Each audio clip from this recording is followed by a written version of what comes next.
ako magpapasalamat sa iyo, boy, kasi gustong-gusto nga rin kitang makilala ng personal. Isang karangalan na maimbita mo ako sa gabi ito. Alam niyo ho ba, napapaligiran ho ako ng mga iglesia ni Cristo?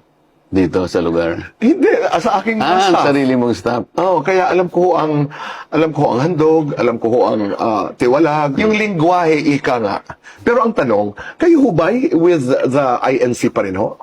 Yes, boy. Actually, handog ako eh. Talaga? So, alam mo kung ano yung handog dito. Handog, oo. Yeah. Pero hindi ho ba, popular notion is that you are not allowed to get into politics. Yes, that's the general rule. Kaya lang, siyempre, sa paggalang namin sa tagapamahalang pangkalahatan, siyempre kung ano yung kanyang magiging desisyon, halimbawa, katulad ko, pinayagan niya ako, that cannot be questioned.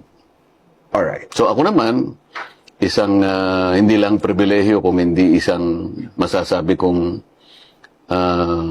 natatanging pagpapasalamat at pinagtiwalaan ako ng gano'n. Kasi sa kasaysayan ng INC, wala silang pinayagan na tumakbo sa politika. Merong nagpilit.